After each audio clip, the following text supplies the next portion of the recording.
আমরা আজকে স্কুলগুলো আমরা বিভিন্নভাবে চেষ্টা করছি কিভাবে আধুনিক পদ্ধতিতে স্মার্ট ক্লাস এখানে তৈরি হয়েছে। স্মার্ট ক্লাসের সংজ্ঞা আগের যারা চালিয়েছেন তাদের কাছে স্মার্ট ক্লাস সম্পর্কে কোনো আইডিয়াই ছিল না। আমরা এখন টিঙ্কারিং ল্যাব বানাচ্ছি স্কুলে, ইনোভেটিভ আইডিয়া সমস্ত 3Dর মাধ্যমে আমরা ছেলে মেয়েদের পড়াশোনার ব্যবস্থা করছি এখানে। এই হচ্ছে আমাদের বর্তমান সরকার।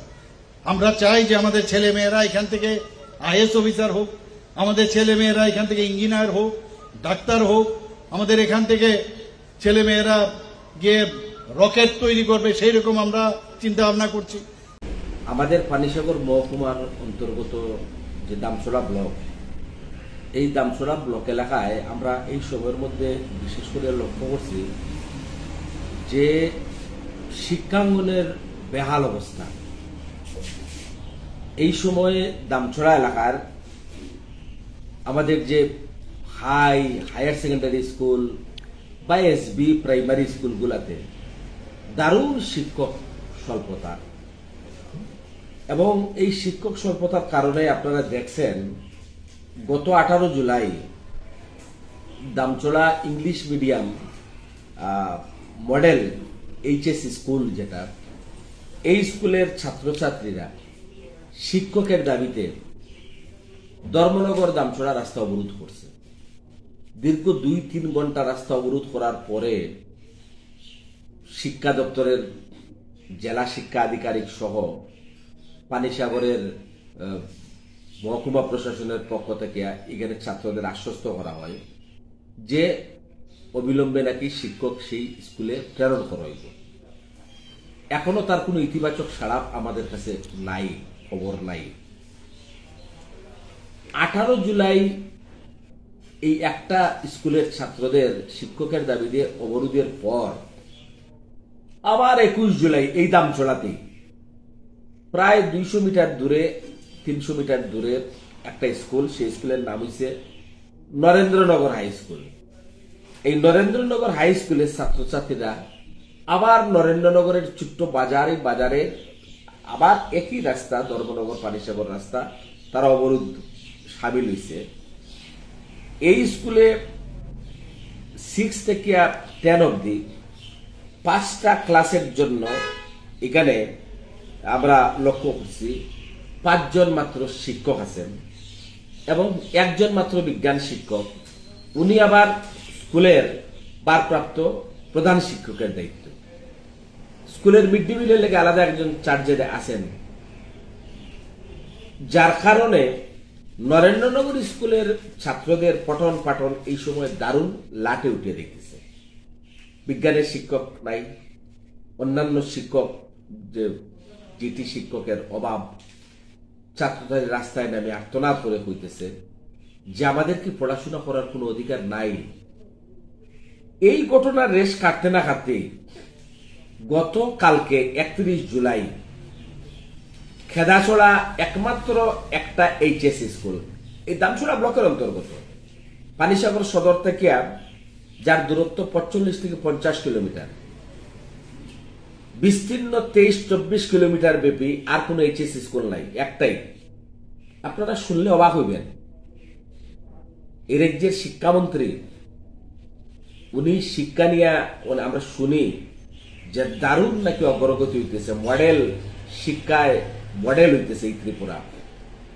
এই কেদাছড়া এইচএস স্কুলে 6ষ্ঠ থেকে 12 শ্রেণী পর্যন্ত 60টা ক্লাসের জন্য আপনার মাত্র 4 জন শিক্ষক। এই এইচএস স্কুলের যে প্রাইমারি সেকশন 2 জন শিক্ষক।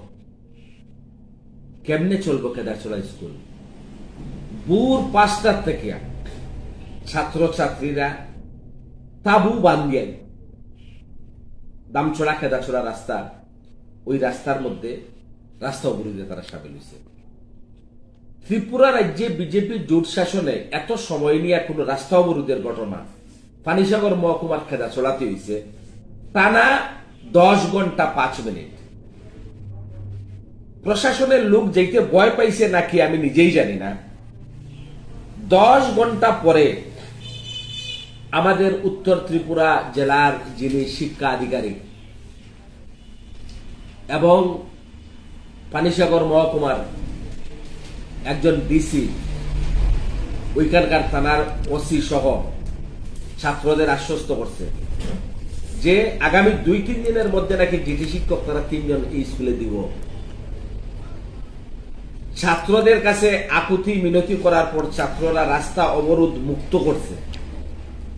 মুক্ত করিয়া ছাত্রদের দাবি, তার সাথে খেদাচলা এলাকার সাধারণ অভিভাবকরা তারাও সামিল হয়েছে। তাদের বক্তব্য যে শুধু শহরের মধ্যে কি স্কুলগুলোতে শিক্ষক থাকবে, শহরে তো নাই, তারপরেও তাদের বক্তব্য আমরা কি এডিসি এলাকায়, পাহাড় এলাকায় স্কুলে আমাদের ছেলেমেয়েরা কি পড়াশোনা করার অধিকার নাই?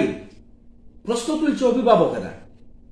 ছাত্ররা তারা ওই শিক্ষা আধিকারিক ডিসি সাহেব পানিসাগর এসডিএম অফিস থেকে যিনি গেছিলেন উনাদের কইছে ঠিক আছে আপনাদের অনুরোধ মানলাম, রাস্তা অবরোধ মুক্ত আমরা করলাম, কিন্তু সরকারের কথায় কাজে মিল নাই। কারা হইতেছে? স্কুলের বাচ্চারা হইতেছে।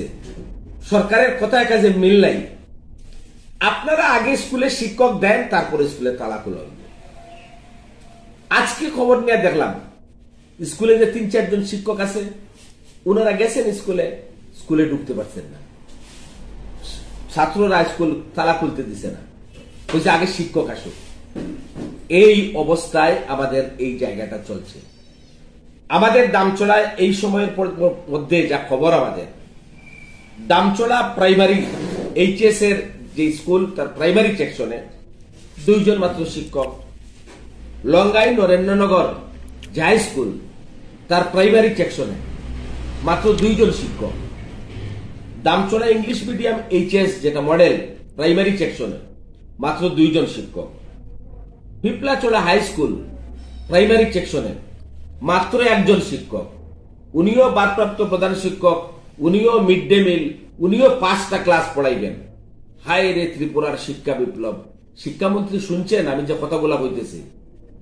আমরা লক্ষ্য করছি পাইজা গভড এইচএস স্কুলের প্রাইমারি সেকশনে 2 জন মাত্র শিক্ষক। আমসাপাড়া ইংলিশ মিডিয়াম প্রাইমারি সেকশনে মাত্র 1 জন। সব মিলিয়া স্কুলে এই স্কুলে 2 জন শিক্ষক। এই জায়গায় দাঁড়িয়ে দামচড়া ব্লক এলাকার আমি কয়েকটা স্কুলের নাম কইলাম, হায়ার সেকেন্ডারি স্কুলগুলোর কথা আপনাদের সামনে তো উল্লেখ করলাম। এই অবস্থায় দাঁড়াইয়া আজকে দামচড়া শিক্ষা ব্যবস্থাটা যে বামফ্রন্ট আমলের তৈরি যে স্কুলগুলা প্রাইমারি, হাই, এসবি, হায়ার সেকেন্ডারি, ইংলিশ মিডিয়াম, নতুন একটা স্কুল তো তারা করেনি। বামফ্রন্ট আমলের তৈরি স্কুলগুলিতে মাস্টারমশাইরা আগে ছিলেন বিষয় শিক্ষক, জিটি শিক্ষক, প্রাইমারি সেকশনের শিক্ষক, কিন্তু আজকে নেই। কেন নাই? ওই এলাকার ছাত্রছাত্রীদের ভবিষ্যৎ অন্ধকার করিয়ে দিতেছে এই সরকার। আমরা আমাদের পার্টি, যেহেতু আমাদের সাব ডিভিশনের এই ঘটনা, আমরা এই ঘটনার দ্রুত যাতে সরকার ইতিবাচক ভূমিকা গ্রহণ করিয়া আমাদের এলাকার ছাত্রছাত্রীদের ভবিষ্যৎ যাতে নষ্ট না হয় তার জন্য স্কুলে প্রয়োজনীয় শিক্ষক নিয়োগ করা, প্রেরণ করার দাবি করতেছে।